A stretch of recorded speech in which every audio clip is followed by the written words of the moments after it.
भारत जोड़ो यात्रा का दूसरा चरण झालावाड़ के बाद कोटा में प्रवेश। राहुल गांधी के साथ सीएम अशोक गहलोत, पायलट समेत कई दिग्गज यात्रा में रहे मौजूद।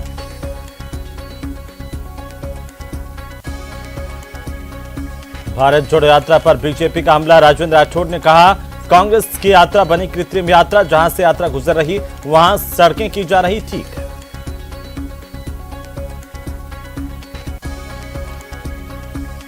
तो राजू ठेहट हत्याकांड में बीकानेर की श्री डोंगरगढ़ पुलिस ने 2 लोगों को दबोचा। हत्याकांड से जुड़ा होने की आशंका। दोनों आरोपियों को सीकर पुलिस और एटीएस अपने साथ ले गई। जयपुर के 2 अधिकारियों के घर पर एसीबी की रेड। 6 से ज्यादा जगहों पर सर्च अभियान। सोने चांदी, लग्जरी गाड़ियों समेत अकूत संपत्ति बरामद।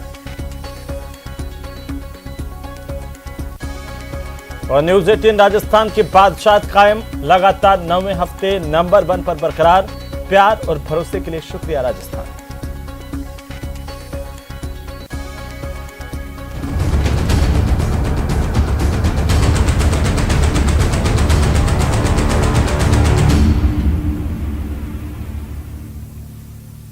नमस्कार, प्रदेश के number 1 news channel news 18 Rajasthan पर आप सभी का स्वागत। मैं हूं आपके साथ हेमंत कुमार। चलिए खबरों की शुरुआत करेंगे इस वक्त की बड़ी खबर के साथ।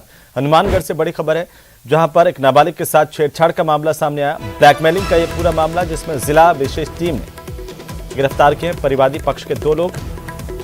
जिला विशेष टीम की ओर से कार्रवाई की गई। परिवादी पक्ष के 2 लोगों की गिरफ्तारी की है। ब्लैकमेल करके 1,60,000 रुपए लेते रंगे हाथों गिरफ्तार किए गए। एसपी के निर्देश पर यह टीम गठित की गई थी, जिसने ब्लैकमेलिंग का खुलासा किया है। नाबालिग से छेड़छाड़ मामले में यह ब्लैकमेलिंग का एंगल जुड़ा। जिला विशेष टीम की ओर से कार्रवाई करते हुए परिवादी पक्ष के 2 लोगों को गिरफ्तार किया गया।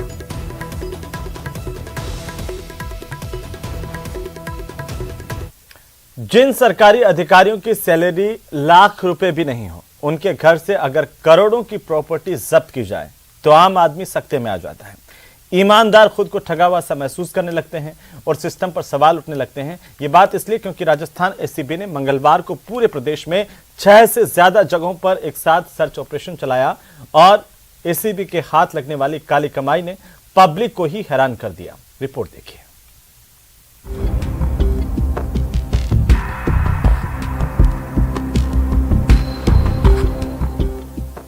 शानो शौकत की ये वो जिंदगी है जिसकी ख्वाहिश भले ही हर आदमी पाले, लेकिन इसे हासिल बिरले ही कर पाते हैं।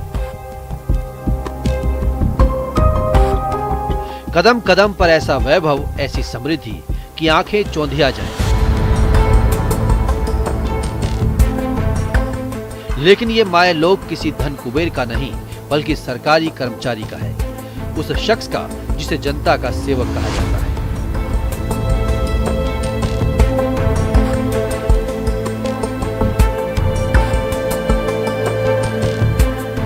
तस्वीरें राजधानी जयपुर की हैं, जहां एसीबी ने आधे दर्जन से ज्यादा ठिकानों पर छापे मारे।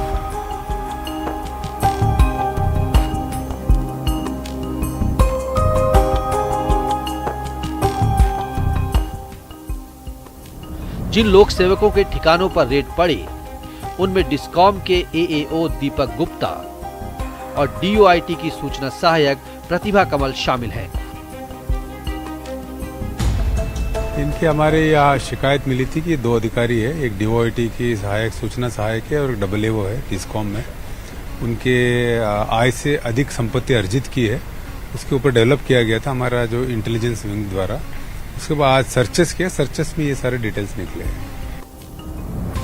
बीते 1 साल से एसीबी को इन लोक सेवकों के भ्रष्टाचार के इनपुट मिल रहे थे, जिस पर सबूत हाथ लगने पर एसीबी ने कोर्ट से वारंट लेकर दोनों लोक सेवकों दीपक गुप्ता और प्रतिभा कमल के आवास समेत कई ठिकानों पर रेड डाली। इनमें जयपुर शहर में एएओ दीपक गुप्ता के 5 ठिकानों पर छापा मारा। इनके आवास समेत 4 जगहों पर छापेमारी चली। इसमें वैशाली नगर का चित्रकूट शामिल है। वहीं एक और ठिकाना जो जयपुर शहर से बाहर है, वहां भी कार्रवाई चली। डिस्कॉम के एएओ दीपक गुप्ता के आवास से 14 लाख रुपए कैश, 1 किलो सोना, 20 किलो चांदी, एक 3D स्टार होटल की पार्टनरशिप से जुड़े दस्तावेज मिले हैं। एसीबी के मुताबिक दीपक गुप्ता के ठिकानों से 16 करोड़ 31 लाख रुपए की परिसंपत्ति अर्जित करने का अनुमान है। जो उनकी वैध कमाई से 1200% ज्यादा है।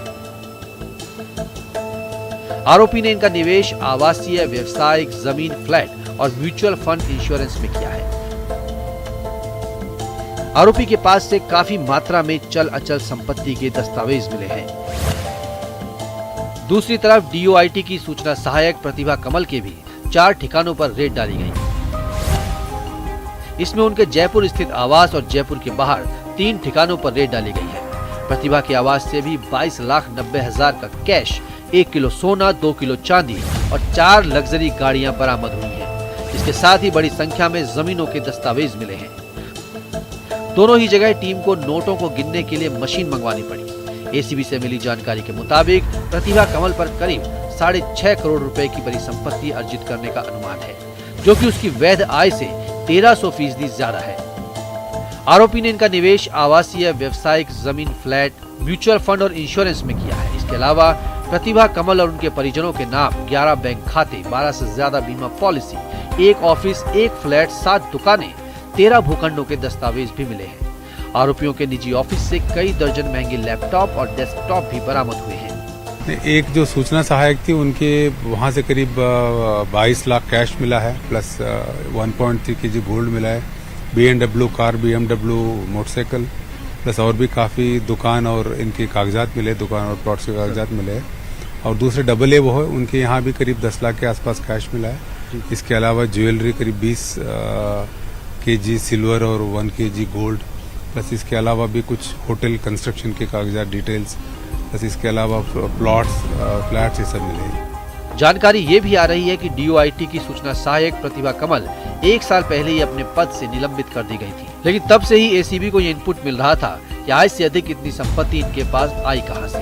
और सबसे खास बात, प्रतिभा ने पद से निलंबित होने के बाद भी इतनी संपत्ति कैसे अर्जित की। 2 अफसरों की काली कमाई जांच का विषय है। जानकारी ये भी आ रही है कि इन दोनों से एसीबी की लंबी पूछताछ होगी। अगर इनके जवाब से एसीबी असंतुष्ट होगी तो ये केस इनकम टैक्स डिपार्टमेंट और ईडी को भी दिया जा सकता है।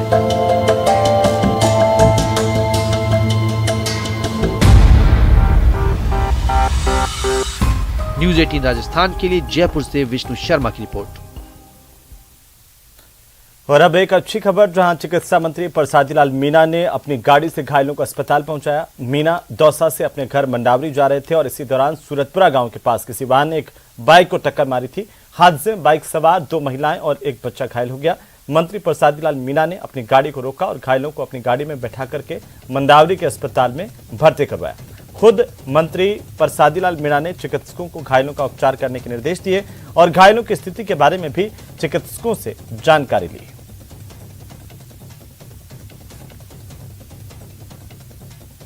वहीं राजधानी जयपुर के पब्लिक ट्रांसपोर्ट की रीढ़ मानी जाने वाली Jaipur city transport services limited यानी कि JCTSL की हालत दिन ब दिन खराब होती जा रही है।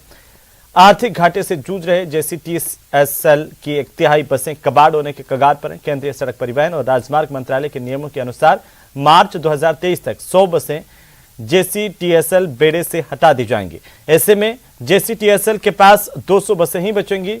JCTSL कबाड़ हो चुकी बसों को बेड़े से हटाने और नीलाम करने की योजना बना रहा है। साथ इन बसों के एवज में नई इलेक्ट्रिक बसें खरीदने की तैयारी की जा रही है। JCTSL ने राज्य सरकार को 300 इलेक्ट्रिक बसें खरीदने का प्रस्ताव भेजा है। वो हमने देखो 300 बसों के लिए हमने स्टेट गवर्नमेंट को प्रपोजल भेज दिया और ये मेरी बात भी हो गई है। मैंने आवश्यक जो भी निर्णय लिए जाने के स्तर राज्य सरकार में वहाँ पे सूचित कर दिया इसके बारे में कि मार्च 2023 में शहर में ये समस्या आएगी कि 300 बसों का जो अभी हमारी फ्लीट है वो रिड्यूस होकर 200 ही रह जाएगी। तो समय से पहले ही बसें लेकर के उनकी ऑल्टरनेट व्यवस्था करनी चाहिए। तो ये मैं बता चुका हूँ, तो मैं आशा करता हूँ कि उसके बारे में कोई सकारात्मक निर्णय होगा शीघ्र ही।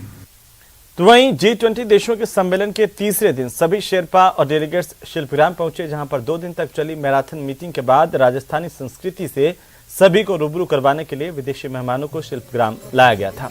शिल्पग्राम एक ऐसा परिसर है जहां पर देश प्रदेश के लोग कला और शिल्प कला को एक साथ एक ही जगह पर देखा जा सकता है। सभी शेरपाओं ने शिल्पग्राम की कला संस्कृति का जमकर लुत्फ उठाया। ब्राजील के शेरपा ने कच्ची घोड़ी डांस किया, तो वहीं कई दूसरे शेरपा ऊंट पर बैठकर शिल्पग्राम का दौरा करते हुए नजर आए। और इस दौरान विदेशी अतिथियों ने यहां पर लोक कलाकारों के साथ भी जमकर तस्वीरें खिंचवाई।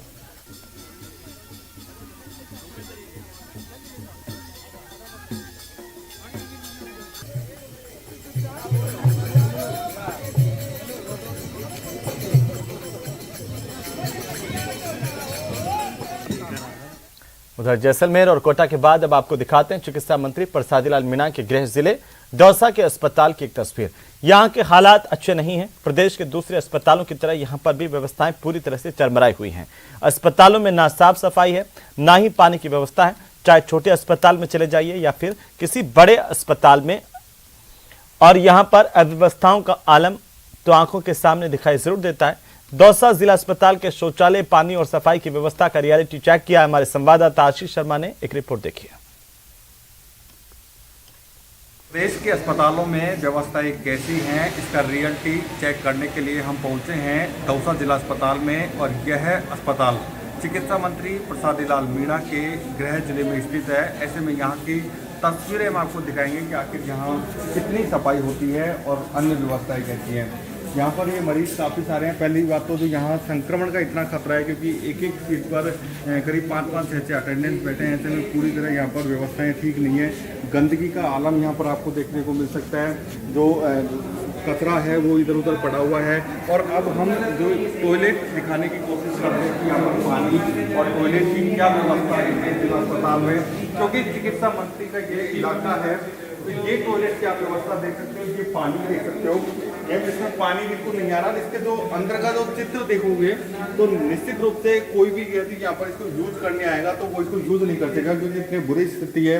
अन्य जगहों के भी हालात देखोगे तो किस तरह गंदगी का आलम है चारों तरफ, यानी टॉयलेट रूम। और ये जो आप तस्वीरें देखोगे तो निश्चित रूप से हैरान कर देने वाली तस्वीर है। ये दौसा जिला चिकित्सालय की तस्वीरें हैं। गंदगी का आलम है। ये टॉयलेट रूम है और इस रूम में किस तरह कचरा भरा पड़ा है और नल ऊपर लगा हुआ है, लेकिन नल के नीचे देखो किस तरह ये कचरा है। ऐसे में जो व्यवस्थाएं हैं उनको किसी भी तरीके से संतोषप्रद भी नहीं कहा जा सकता क्योंकि व्यवस्थाएं इतनी खराब है। ना यहाँ पर पानी की व्यवस्था है और गंदगी का हाल ये है कि गंदगी का चारों तरफ आलम है। वार्डों में गंदगी है, टॉयलेट रूम में यहाँ पे गंदगी है, पानी की व्यवस्था नहीं है। कुछ मरीज हमारे साथ हैं, पानी की यहाँ प्रॉपर व्यवस्था है? कोई व्यवस्था नहीं है, बिल्कुल व्यवस्था नहीं है। जो आपके सामने दिख रही है ये व्यवस्था है और कुछ नहीं है। बिल्कुल। और भी एक मरीज है भाई, इधर एक पानी वानी की व्यवस्था है ठीक ठाक? बिल्कुल नहीं है। ये मरीज भी हैं, खुद इनके कैंडोला लगा हुआ है। तो निश्चित रूप से आप कितने दिन हो गए आपको यहाँ एडमिट हुए? मेरे को कम से कम 5 दिन। तो यहाँ सफाई व्यवस्था है या नहीं है? नहीं। और पानी मिलता है या नहीं मिलता है आपको? मिलता है, नीचे से लाना पड़ता है, वार्ड में नहीं है। नल तो खूब सारे लगे हुए हैं यहाँ पर। पानी में तो बात भी आती है, बदबू आती है ना, यूज करने की इच्छा नहीं होती है। देखो ये मरीज हैं, देखो इस तरह की स्थिति है। अब ये बान की है सिर्फ, क्योंकि हर मरीज से हम बात नहीं कर सकते। 1-2 मरीज क्योंकि यहाँ पर ये यूज करने के लिए आए हैं और इन मरीजों की हालत ये है कि मैं यहाँ पर खड़ा हूँ तो ये मेरा जी जान रहा है कि मेरे को कितनी तकलीफ हो रही है क्योंकि यहाँ पर इतनी बदबू का आलम हो रहा है, इतनी जबरदस्त बदबू हो रही है और चारों तरफ गंदगी है। और पानी जो टॉयलेट में जो नल है और बाथरूम में जो नल है वो नल चल नहीं रहे हैं। वार्डों की तो हाल ही बुरे हैं। ऐसे में चिकित्सा मंत्री जी आपके जिले दौसा में ध्यान दीजिए क्योंकि यहाँ के हालात काफी खराब हैं। आशीष शर्मा, न्यूज़ 18 दौसा। तो वहीं कश्मीर के युवाओं के लिए धारा 370 हटने के बाद फिजाएं बदलने लगी हैं। राजधानी जयपुर के सवाई मानसिंह स्टेडियम में इन दिनों विंटर नेशनल ब्रिज चैंपियनशिप चल रही है। यहां देश भर के नामी गिरामी खिलाड़ी हिस्सा ले रहे हैं और इस बार जयपुर में चल रही चैंपियनशिप में कश्मीर के युवा खिलाड़ियों का खासा रुझान देखने को मिल रहा है। तकरीबन 40 खिलाड़ियों का एक दल जयपुर में इस खेल की बारीकियां सीखने और इसमें भागीदारी के लिए पहुंचा है। इन खिलाड़ियों का यह कहना है कि पिछले कुछ सालों में कश्मीर में खेलों से जुड़ा हुआ माहौल तैयार हो रहा है। यूथ खेलों को लेकर काफी उत्साहित है। खासकर इन खेलों में कश्मीरी महिला खिलाड़ी भी बढ़ चढ़ करके हिस्सा ले रही हैं। पहले कश्मीरी छात्राओं के लिए यह सब इतना आसान नहीं था, लेकिन अब कश्मीर का माहौल बदलने लगा है तो युवाओं के लिए खेलों के रास्ते भी खुले हैं। हम ये जो ब्रिज गेम है हम यही खेलने आए हैं। हमने इस गेम के बारे में सुना था, पहले हमने खेला भी है इसी तरह, मतलब जो जैसे यहाँ पे खेलते हैं वैसे ही बहुत ज़्यादा रिजेंबल करता है हमारा गेम भी इस गेम के साथ। अब हमें उतनी टेक्निकल चीज़ें इसके बारे में पता नहीं थी। तो जब हम यहाँ आए तो हमें ये गेम सीखने का पैशन अंदर से जागा, तो हमने सोचा कि हम कोच से थोड़ी कोचिंग लेके ये गेम सीखना चाहते हैं। इसीलिए हम कश्मीर से कंटिजेंट ऑफ 40 पीपल आए हैं यहाँ से। First time in the history of bridge में ये फर्स्ट टाइम है कि कश्मीर से इतना बड़ा ये आया है, कंटिजेंट आया। तो बेसिकली हम बड़े 30 आवर्स का ट्रैवल करके आए हैं। अभी यहाँ हमारे स्टेट में ब्रिज का इतना ये नहीं है, टेक्निकली वी नो हाउ बहुत ही कम है। नाउ वी आर लुकिंग, यहाँ पे हमारा कोचिंग भी हो जाएगा और पार्टिसिपेशन के लिए भी आए। तो वही राजधानी जयपुर के बरकतनगर इलाके में चालान काटने की कार्रवाई के विरोध में विधायक और पूर्व मंत्री कालीचरण सराफ और उनके समर्थकों और व्यापारियों ने विरोध किया है। इस दौरान पूरा बरकतनगर मार्केट बंद रखा गया, विरोध दर्ज करवाया गया। वहीं कालीचरण सराफ ने नगर निगम के जोन उपायुक्त पर बिना नोटिस दिए कार्रवाई करने और लोगों के 5-7 हजार रुपए के चालान काटने के आरोप लगाए हैं। दरअसल बरकतनगर में एक दुकान के बाहर बनाई गई सीढ़ियों को तोड़ने के लिए नगर निगम की विजिलेंस टीम दोपहर को करीब 2 बजे मौके पर पहुंची। बिना नोटिस दिए कार्रवाई करने पहुंची टीम ने सीढ़ियां तोड़नी और इस दौरान दुकानों के बाहर सामान जब्त करके 5-7 हजार रुपए तक के कैरिंग चार्ज के चालान काटे, इस तरह के आरोप हैं। इससे गुस्साए व्यापारियों ने हंगामा कर दिया। विरोध की सूचना पर विधायक कालीचरण सराफ मौके पर पहुंच गए, उनके समर्थक भी बरकतनगर पहुंच गए और बीच चौराहे पर धरने पर बैठ गए। बाद में निगम के अधिकारियों के आश्वासन के बाद उन्होंने धरना समाप्त किया। पैनल में जिस प्रकार से नगर निगम के अधिकारियों ने दादागिरी करके डीसी के नेतृत्व में यहाँ तोड़फोड़ की, उसके खिलाफ आज यहाँ धरना दिया। अभी एडिशनल कमिश्नर प्रवीण जी और डीसी विजिलेंस यहाँ आए थे, उन्होंने आश्वस्त किया कि आज के प्रकरण की पूरी जांच कराई जाएगी और जो भी दोषी अधिकारी होगा उसके खिलाफ कार्रवाई की जाएगी। उधर चूरू जिले के भालेरी थाना इलाके में पुलिस अधिकारी की गाड़ी की टक्कर से बाइक सवार युवक की मौत के मामले ने मंगलवार को एक बार फिर से तूल पकड़ लिया। अस्पताल में मोर्चरी के सामने गांव के लोगों और परिजनों की भीड़ इकट्ठा हुई। परिवार के लोगों ने बताया कि जब तक उनकी मांगे पुलिस प्रशासन नहीं मानता तब तक वे ना तो शव लेंगे और ना ही शव का पोस्टमार्टम करवाएंगे। लोगों का कहना है कि परिजनों को 50 लाख रुपए मुआवजा और एक सरकारी नौकरी दी जाए।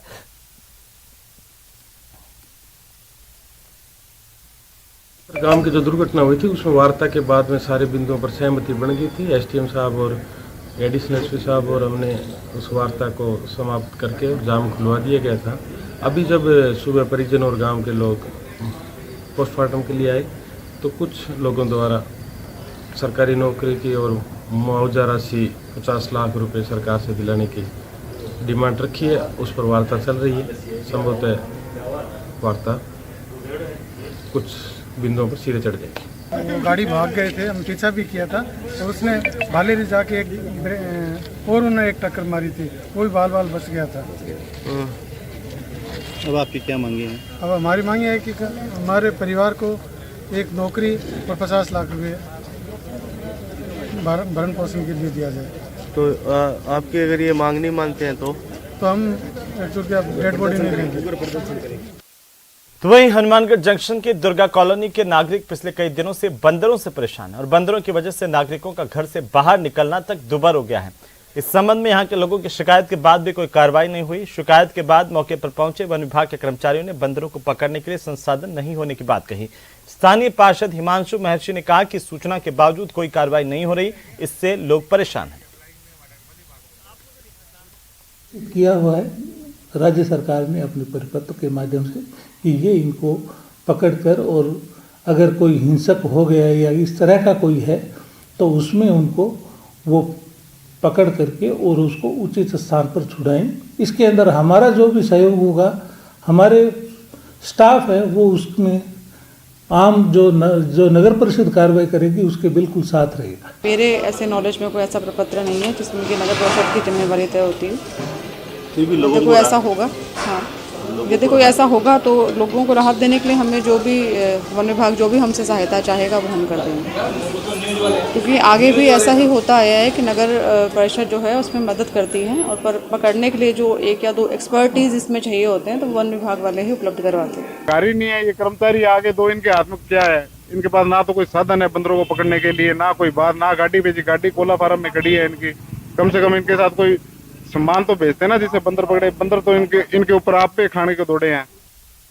और अब बात करेंगे करौली की, जहां पर दूषित पेयजल पीने की वजह से एक लड़की की मौत हो गई और कई लोग बीमार हुए हैं। इस मामले में जलदाय विभाग की ओर से पानी की जांच का काम शुरू हुआ है, लेकिन लोग जलदाय विभाग पर जमकर अपनी भड़ास निकाल रहे हैं।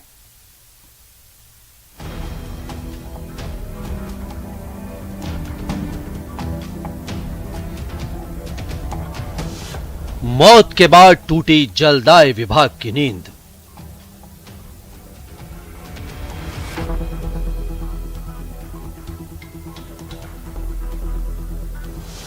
पानी की जांच के लिए अब पहुंचे अधिकारी।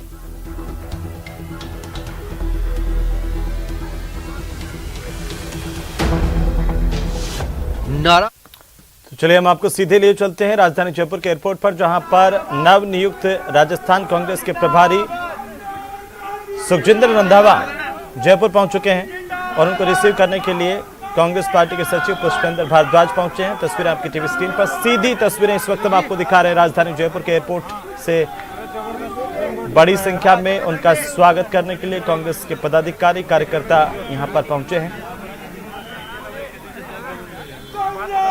और चूंकि कांग्रेस पार्टी के जो वरिष्ठ पदाधिकारी हैं वे तमाम अभी भारत जोड़ो यात्रा में हैं, कोटा में हैं और ऐसे में यहाँ पर बड़े पदाधिकारियों की अगर हम बात करें तो पुष्पेंद्र भारद्वाज यहाँ पर पहुंचे हैं उनको रिसीव करने के लिए। पहली दफा राजस्थान कांग्रेस का प्रभारी नियुक्त होने के बाद पहली बार रंधावा राजस्थान पहुंचे हैं और राजधानी जयपुर में एयरपोर्ट से बाहर आने के दौरान की ये सबसे पहले सबसे तेज तस्वीरें न्यूज़ 18 राजस्थान पर आप देख पा रहे हैं।